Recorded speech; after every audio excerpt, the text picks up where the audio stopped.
listeners, you're listening to VIT Community Radio 90.8. This is your RJ Srinidhi. Today I'm here with VIT Achievers where we interview various achievers from VIT. So today I have a very special student from VIT who I'm very honored to interview with. So hello Vishwanath, introduce yourself to the world. Hello, one and all. My name is Vishwanath. I'm one of the students at Vellore Institute of Technology, and I'm one of you all. By the way, I'm from Hyderabad, and I'm one of the complete and passionate into an AI-driven analysis, and I'm an even BCI scientist where I have worked on so many kinds of projects, where I have gone through many difficulties while working towards it. Then just I'm going to hereby say you what is completely what I have done till now and what kind of achievements I have got in my life and how many kinds of what kinds of difficulties that we are going to face, and even I'm going to even suggest you some things where it is going to be very useful for you further. So thanks for the lovely intro Vishwanath. So first of all, congratulations for all the achievements you had so far. So coming back to your projects and achievements, could you give us a brief idea on what you have done so far? Yeah, actually till now I have done so many projects based on artificial intelligence and machine learning. These kinds of projects are going to be quite very interesting. I think generally so many have you heard about virtual assistants, but developing virtual assistant completely controlled by even voice control passwords, complete automation, system automations. Then next even I've worked for multiple projects like self-driving car.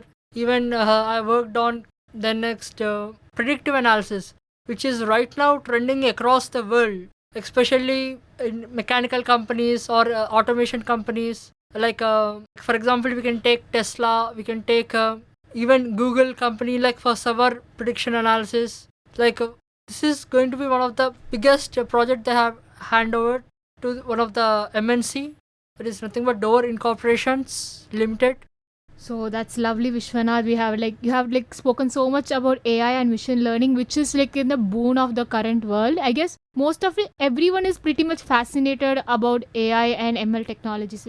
I guess even right now in our college, most of us final year students are working on AI and ML projects. Yes. So how did AI drive towards Vishwanath? How was AI introduced to a young Vishwanath? Actually, AI, I have got interested in artificial intelligence when I was at 10th class. So I used to be thinking about I want to make this, I want to make that. It's quite difficult even. Obviously, everybody will make fun of us that time. Oh, what you are going to do and all. So it's making an idea into reality. It's quite very difficult. Even in our university, everyone will have so many ideas. I want to make that, I want to do this. But making idea into reality, we should follow a particular strategy. We have to go to a particular strategical manner where how we are going to implement it, how we are going to drive it, how you are going to make it your goal into reality world. That is a quite a difficulty manner. Just as we are going to a particular project or anything, suppose if you have got a thought, for example, I have got a thought that I have to invent a brain chip when I was at 12th. So after coming into my university of life, I have spoken with some of the few faculties, I have shared my opinion. Okay, some of the faculties were liking and some are disliking it. So some have questioned me that whether it is going to be useful or not. So many of my friends have pointed me out, by doing this, is it very useful or anything people are going to be worth it out or not? Yeah, absolutely, Vishwanath. Because every mile of success starts with the step of failure, as everybody knows. And obviously, I guess even I was in 10th grade, if I had heard someone tell me AI is gonna take over the world, it's gonna be the future, I would have probably laughed at them. I would have been wait, AI over humans? Absolutely not. But then here we are in 2025, where we all use AI platforms like OpenAI, DeepSeek AI to fulfill all our tasks. Yes. So you were talking about the brain chip. So that caught my attention. So can I hear more? I think everybody have heard about Elon Musk Neuralink. Absolutely. He is all over the headlines right now. Neuralink and Elon Musk. The same Neuralink project that is going to be incubated into the human brain. The way I have designed the project is going to be quite far advanced than present technology. Why? Because if you want to make this kinds of technology, we need to have minimum lots of research across various, it may be news research, or it may be a technological research, or it may be anything. Just we have to go through the particular field. If you are thinking to make anything, we should do a lot of breakthrough. Groundwork is very important. So this BCI is quite a lengthy to say, even explain. Just in shortcut, I'm going to explain it. Where like this is generally used for in two ways. One is for patients, and another one is for a normal human being. So what Elon Musk have made is it is useful for patients, like a patient suffering from Alzheimer's, or a paralysis patient, or a patient is diagnosing with neuro disorders. So just same way I have designed the chip in two parts. One is for patients, how Elon Musk is going to incubate inside the human brain, and another one is for normal human beings. So normal human beings is having certain range of frequency of brain level. So we are going to match out the brain level of each and every human being. We are going to set out what to say. We are going to make a certain point where every human brain is going to have a frequency level matching. Like that, at point of matching level of human brain frequency, we are going to design the chip, and that is going to be incubated to every human being. So this is going to be make human being lives very easier.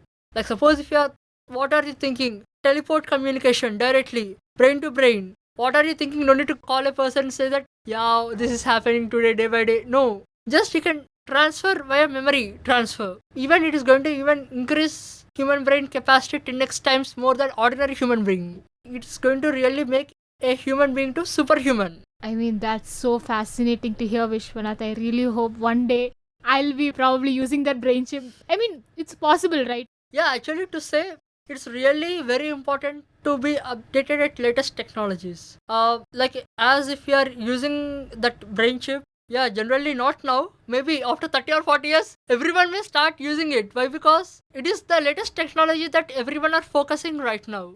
So that's true, Vishwanath. Maybe 3-4 decades down the line, we'll see everybody using a brain chip. Like, how long did this whole project take you to, like, how was the journey? Like, you said you had this idea right when we were in 12th grade. Right now, you're in final year. Like, how did you manage? Because you had 4 years of college, out of which we had a year and a half of the COVID lockdown. How were you able to balance out your academics and your passion towards AI? Generally, everybody will be doing a quite mistake at balancing. Like we see, like people either will do either one work. Some people are there who are even multitasking.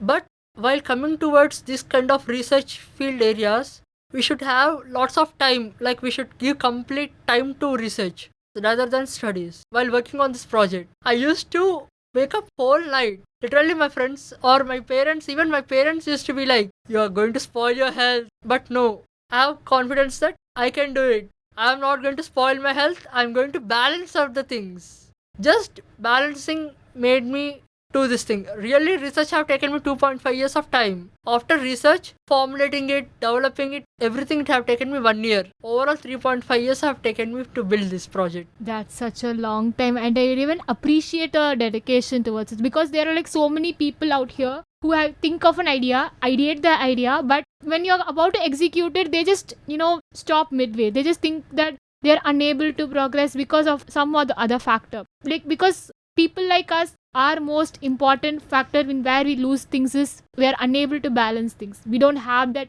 work-life balance. We don't know how to balance our professional and personal lives together. So Vishwanath, I'm glad that you were able to balance it out. Yes. Because that is why your balance had made you come here so far. So congrats on that. Thank you so much.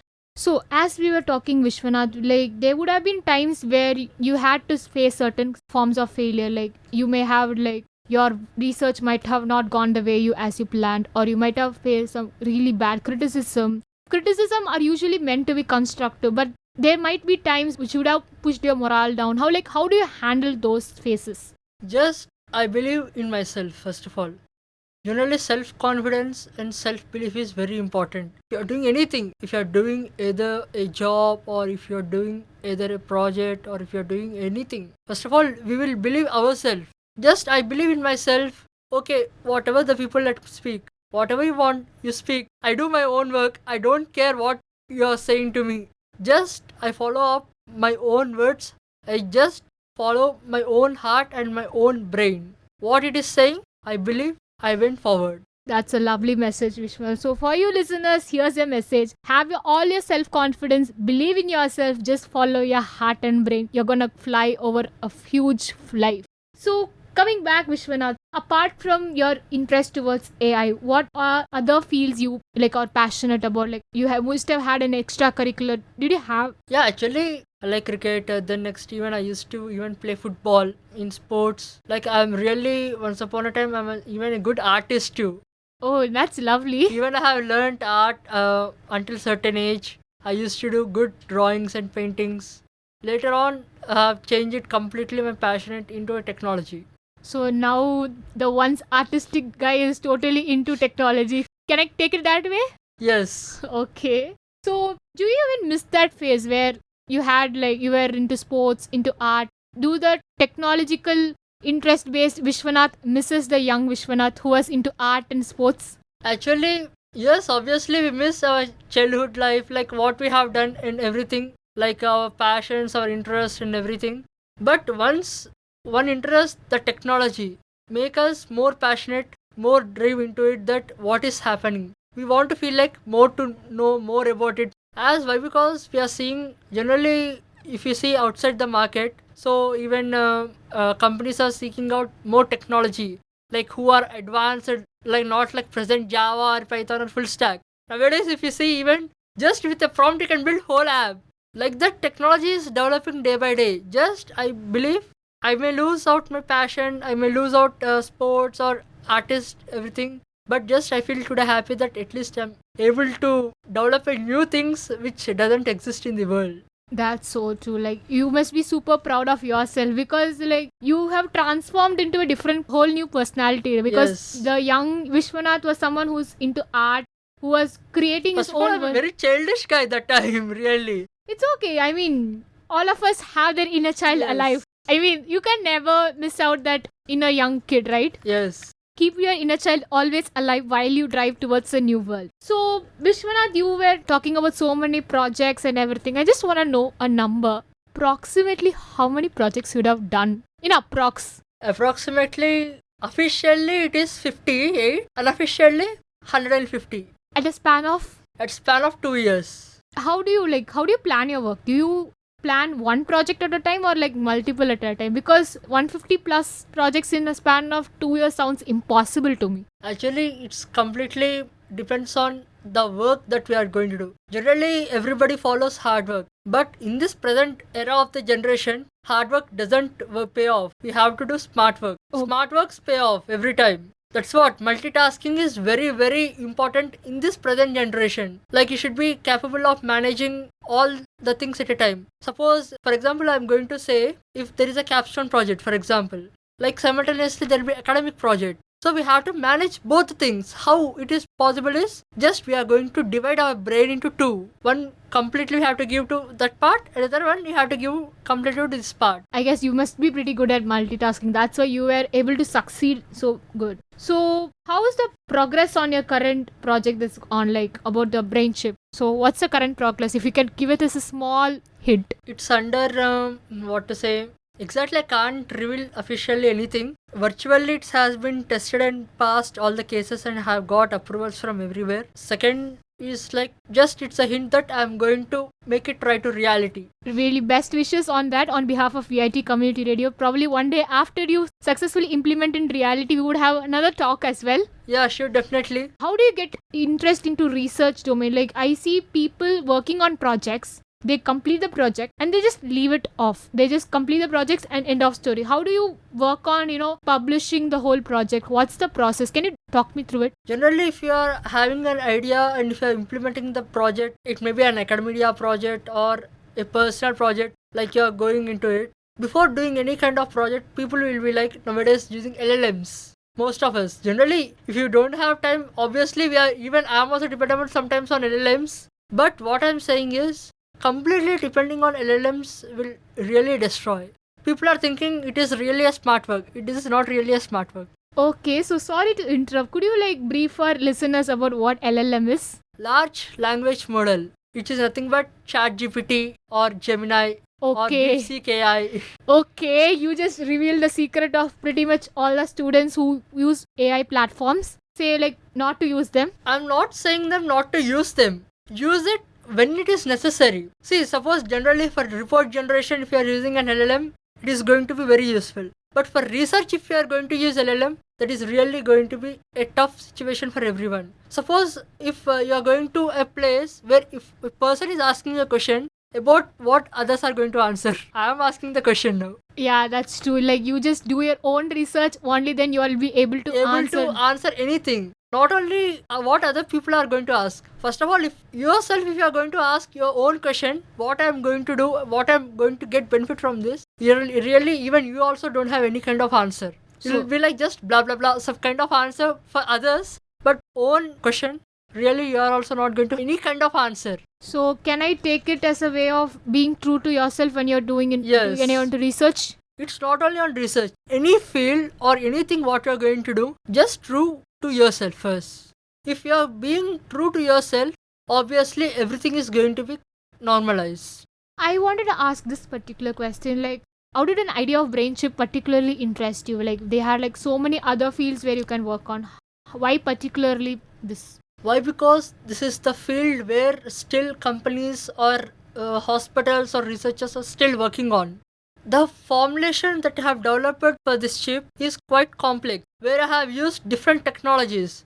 I have used quantum mechanics, I have used bioelectromagnetism, nanotechnology has been used, microbiology has been used, neurology has been used.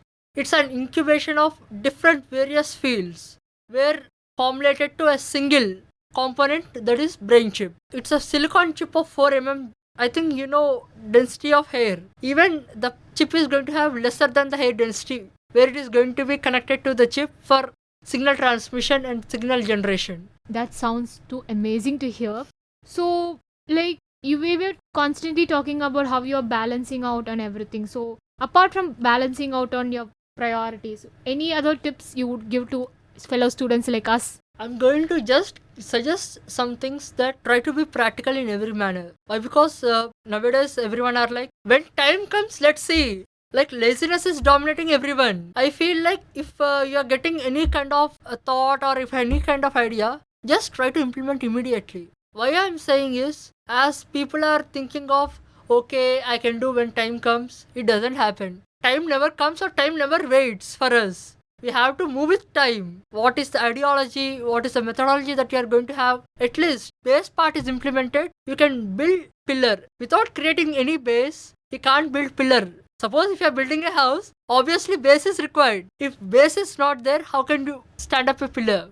Moving on, like, are you a person who believes in teamwork or you're someone who's totally into solitude? I doesn't believe in teamwork. Why? Because one is having one idea, other will give another idea. So all your works are purely on your own. You. It's just me. I believe only myself. I don't even believe as a single person.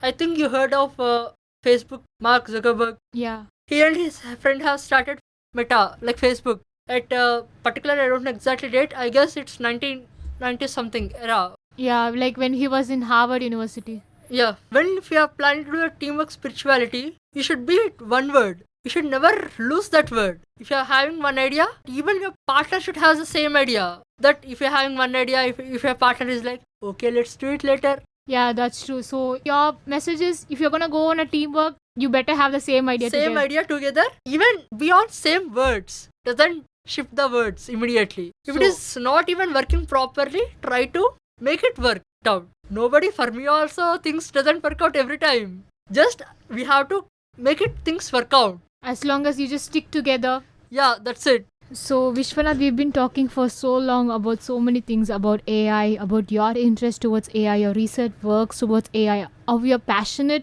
how people should be passionate towards technology as well. So on an ending note, you were mentioning about how not to be lazy and how to balance out work. Is there anything more you would add up on that? Just my suggestion is, everybody try to be completely focused on the goals. Never try to be lazy. Why? Because if you try to postpone out the things, later it is going to be a really great difficulty system. As you think, okay, tomorrow time is there, we can do it. Or okay, still 1 hour time is there, let's think and do it. It's not like that. Just do things immediately, as early as possible. That is going to be really even benefits. Like it is going to benefit you a lot in all ways. Either it may be mentally, or even you can get personal space also if you do even complete things in time. Yeah, generally for some time everybody will have a bad time. In that bad time also we have to be very positive. Just my suggestion is whatever it may be, even if time is bad, just try to be positive, be focused, be completely passionate on what you do. That is going to be definitely one day it pays off. Hard work, I don't know exactly hard work may pays off or not, or time may pays off or not, but your passion pays off definitely. That's so true, Vishwanath. Like, I would like sum up your message in 3 sentences, maybe. It's better late than never. Yes. It's now or never. Yes. And just be yourself, be positive always. Because, you know, in a world, we have surrounded so much towards negativity and we've like drawn towards the negative things, which is something people should never do, right? Yes, actually, people are generally getting nowadays into negativity, like just by seeing others or by seeing the society. They are even addicting to even bad habits a lot, generally, in all ways. Yeah, that's true. I really hope people quit on all their negative habits and go towards a positive world. And Vishwanath, it was lovely talking to you throughout this show of VIT Achievers. And on behalf of VIT Community Radio, I personally, Ajay Srinidhi, wish you a great congratulations on your recent achievements. And I wish you all the best for all your future endeavors. Thanks to one and all who have really gave me a wonderful opportunity to come up with this interview. And really, I thankful for VIT Community Radio, Arjay Srinidhi, and really I appreciate everybody who have gave me the chance. And first of all, thank you for VIT who have identified my achievements and calling me out here. It was lovely talking to you, Vishwanath, and this is your Ajay Srinidhi saying bye for now until we are back again with yet another VIT Achiever. And you're listening to VIT Community Radio 90.8. Keep listening.